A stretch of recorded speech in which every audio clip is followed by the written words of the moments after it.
एक गांव में हरिया नाम का आदमी रहता था। वो मिट्टी के खिलौने बनाता था। उसके खिलौने इतने अच्छे भी नहीं होते थे, फिर वे उनको जाके बाजार में बेचता था। फिर वे हर रोज की तरह अपने खिलौने बेचने जाते। उसके खिलौने ज़्यादा अच्छे नहीं होते थे। फिर वे बाजार में जाके खिलौने ले लो, खिलौने, खिलौने ले लो, खिलौने, हाथी घोड़ा चिड़िया बंदर ले लो खिलौने सुंदर सुंदर, खिलौने ले लो खिलौने। वह बड़ी देर तक बोलता रहता है, उसके खिलौने कोई लेने नहीं आता। फिर पिंकी नाम की लड़की अपनी माँ के साथ आती है। मुझे एक खिलौना दिला दो। ये कोई खिलौने हैं? इतने बेकार खिलौने। चल मैं तुझे कहीं दूसरी जगह से सुंदर सा खिलौना दिलाती हूँ।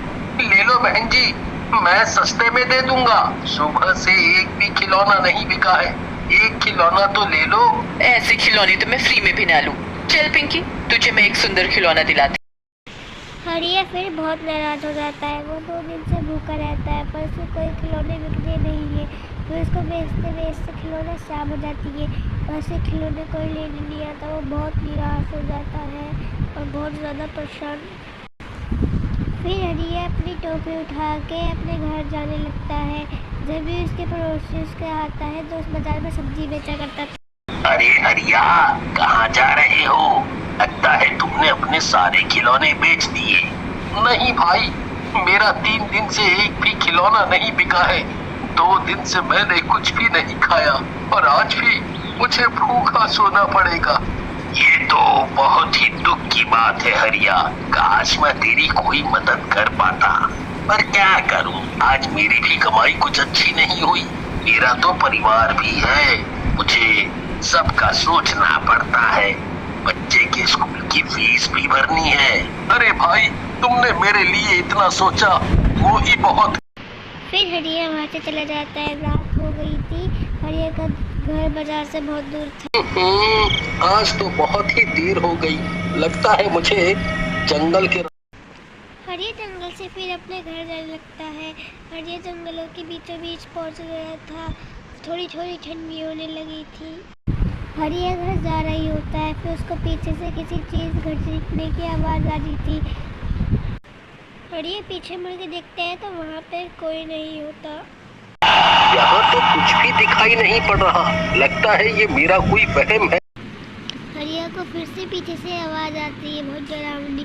तो इस बार हरिया डर जाता है। हरिया बहुत ज़्यादा डर जाता है और रुक जाता है। जब वो पीछे मुड़ के देखता है, पीछे एक लड़की बैठी हुई होती है। हरिया उसको देखता है तो देखता ही रह जाता है। उसका नाम मोहिनी था। हरिया की उससे कौन हो तुम? यहाँ इतनी रात में अकेली क्या कर रही हो?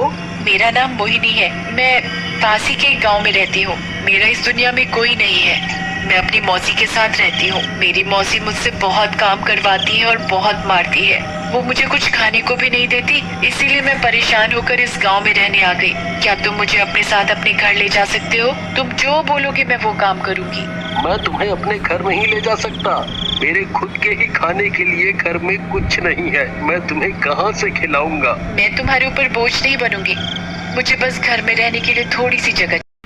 फिर हरिया को उस पर तरस आ जाता है। हरिया कहता है, चलो तुम मेरे साथ चलो। फिर वो दोनों घर जाने लगते हैं। हरिया के सर के ऊपर जो टोकरी रखी होती है, ऐसा लगता है जैसे उसमें खिलौने नहीं, कोई रुई भर दी हो। बहुत ज़्यादा हल्की हो जाती है। मुझे इतना ज्यादा बोझ उठाने की ऐसी आदत हो गई है कि अब तो बोझ भी बोझ जैसा नहीं लगता। कुछ ही देर में दोनों घर पहुंच जाते। मोहिनी, ये है मेरा छोटा सा घर। तुम्हें जहाँ ठीक लगे तुम सो सकती हो। ठीक है, मैं उसके पहले आपके लिए कुछ खाने का बना देती हूँ। मुझे भी बहुत भूख लगी है। भूख तो मुझे भी बहुत तेज लगी है, पर घर में कुछ भी खाने को नहीं है। अरे, मैं अभी रसोई में जाकर देखती हूँ, क्या पता कुछ बचा पड़ा हो। मोहिनी फिर रसोई में जाके आटे का डब्बा खोलती है। अरे, इसमें तो इतना सारा आटा है और आप बोल रहे थे कि घर में कुछ खाने को नहीं है। हरिया जल्दी में रसोई में आता है और आटे का डब्बा देख के हैरान हो जाता है। घर में खाने के लिए कुछ भी नहीं था। ऐसा कैसे हो सकता है? हरिया जब भी दूसरा डब्बा खोलते हैं तो उसमें बहुत सारा गुड़ होता है। वो ज़्यादा उस बात के बारे में नहीं सोचता। फिर मोहिनी रोटी बना लेती है। फिर वो दोनों गुड़ रोटी खा के सो जाते हैं। जब भी मोहिनी उठती है और बाहर जाती है और एक चुड़ैल के रूप में आ जाती है। जब भी मोहिनी अपने जादू से बहुत सारे जादुई खिलौने बना देती है और जाके सो जाती है। जब भी हरिया सुबह सुबह उठता है और देखता है तो उसके खिलौने बने हुए होते हैं। वो इतने ज़्यादा खूबसूरत होते हैं। वो हरिया को देखते रहते हैं। उसने कभी भी ऐसे खिलौने अच्छे नहीं बनाए थे। फिर हरिया बहुत ज़्यादा हैरान हो जाते हैं कि खिलौने तो बने कैसे। तो जब भी मोहिनी अंदर से आती है। कैसे लगे आपको मेरे बनाए खिलौने? क्या ये खिलौने तुमने बनाए हैं? इतने सुंदर खिलौने तुमने कैसे बनाए? मेरे बाबूजी भी खिलौने बनाया करते थे। मैंने उनसे ही ये खिलौने बनाना सीखा था। तुमने बहुत ही सुंदर खिलौने बनाए हैं। चलो मैं इनको बाजार में बेचने जाता हूँ। तुम घर पर रहना और अपना ध्यान रखना।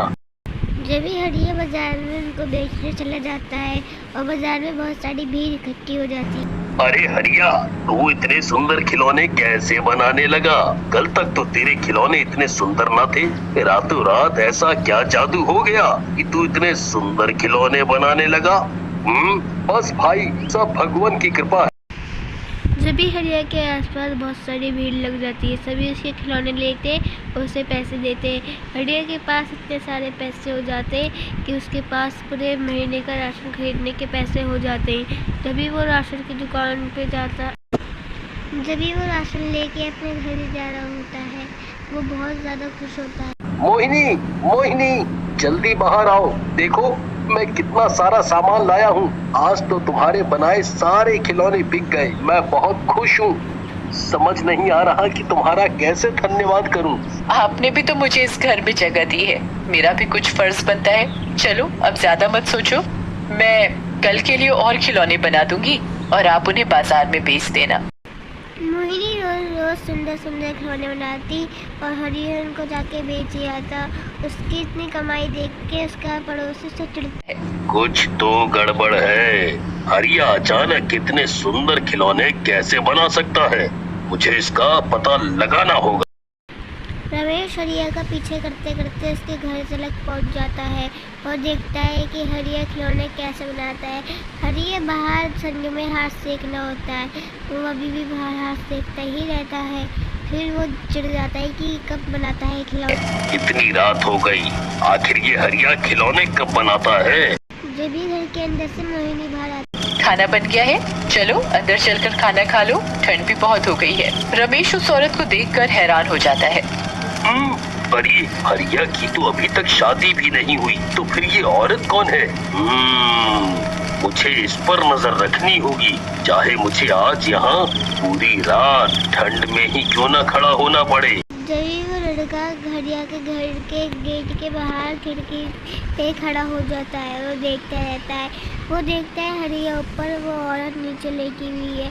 जब भी वो औरत मोहिनी उठती है, वो उठ के बाहर जाती है और वो देखता रहता है छुपके छुपके। जब भी वो एक चुड़ैल के रूप में आ जाती है और वो उसको देख के बहुत ज़्यादा डर जाता है। फिर वो अपने जादू से बहुत ज़्यादा ही खिलौने बनाने लगती है।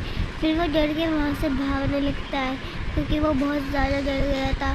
सवेरे उठ के उसने सब गांव में खबर फैला दी और तभी एक बाबा लेके सारे गांव वाले हरिया के गेट के बाहर खड़े हो जाते हैं। हरिया, चल बाहर निकल, हमें सब पता चल चुका है। जल्दी बाहर आ और उस चुड़ैल को भी बाहर निकाल। अरे ये क्या, तुम लोग यहाँ कैसे? क्या बात है? मैंने क्या किया है जो तुम लोग इतने गुस्से में हो? तूने अपने घर में एक चुड़ैल को रखा है। मैंने कल रात खुद अपनी आंखों से सब देखा है। वो औरत ही जादू से इतने सुंदर खिलौने बनाती है, वरना तेरे बस का कहाँ ऐसे खिलौने बनाना। अरे भाई, तुम ये कैसी बातें कर रहे हो? वो औरत तो बेचारी अपने घर से बहुत दुखी थी और उसका इस दुनिया में कोई नहीं। बेचारी एक रात जंगल में बैठी रो रही थी, तो मैंने उसकी मदद करने के लिए उसे अपने घर में जगह दे दी। वो कोई चुड़ैल नहीं है, वो तो बहुत अच्छी औरत है। वो चुड़ैल है या कोई मासूम औरत, उसका पता मैं लगा लूंगा। तू बस उसे बाहर लेकर आ। जैसा आप। जब भी हरिया मोहिनी को आवाज। मोहिनी, जरा बाहर आओ। देखो ये लोग तुम्हारे बारे में क्या क्या बोल रहे हैं। जब जब भी मोहिनी बाहर आती क्या हुआ? सच सच बता, तू कौन है? मेरा नाम मोहिनी है, मैं पास के गांव से आई हूँ। झूठ मत बोल। रमेश ने कल अपनी आंखों से तुझे चुड़ैल बनते देखा है। चुड़ैल? नहीं तो मैं कोई चुड़ैल नहीं हूँ। मैं अभी तेरे ऊपर गंगा जल डालता हूँ और तेरा असली रूप अभी सबके सामने आ जाएगा। साधु अपने थैले से गंगा जल निकालते मोहिनी के ऊपर छिड़कते हैं। नहीं, मेरे ऊपर ये गंगा जल मत डालो, मुझे बहुत जलन हो रही है। जब भी मोहिनी चुड़ैल के रूप में आ जाती है तो सब उसको देख कर डर जाते हैं। मैं सब सच सच बताती हूँ, मैं कोई चुड़ैल नहीं हूँ। दरअसल मुझ पर एक चुड़ैल ने जादू किया था, जिससे मैं भी एक चुड़ैल जैसी बन गई और मेरे हाथ पर ये काला निशान दे दिया जो सिर्फ एक चुड़ैल के हाथ में ही होता है। और मैं तभी इस जादू से मुक्त हो सकती हूँ जब मेरी शादी होगी और ये दाग भी गायब हो जाएगा। ये दाग चुड़ैल के हाथ में होता है, ये बात तो सच है, पर तेरी शादी के बाद तू चुड़ैल नहीं रहेगी। इस बात पर हम कैसे यकीन कर सकते हैं? किसी को चुड़ैल के बात पे यकीन नहीं होता, जब भी सब उसको डराने के लिए। किसी को इस बात पर यकीन हो या ना हो, पर मुझे तुम पर पूरा यकीन है।